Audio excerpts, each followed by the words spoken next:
right, let's get ready for a wild one. It's November 28th. It's 1981. Longtime Somerset County Sheriff Deputy Bud Hendsbee and his wife Helen, a Madison Select woman, leave home in their pickup truck, headed to Farmington, where they plan to have dinner at a new restaurant. According to an account given by Bud later, as they passed through Starks on Route 43, they saw a big group of people trying to catch a dog that had gotten free. He stops and asks if they need help. One of the people tells him not to keep going because on the other side of the hill, a menacing, unidentified flying object.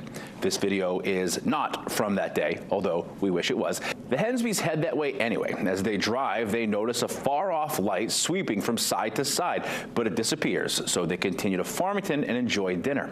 Hendsbee says later on the way back, a hovering light suddenly confronts them in Starks. It's so bright that he's nearly blinded and can't drive. The object changes position a few times, then hovers around 60 feet in the air directly in front of them in absolute silence.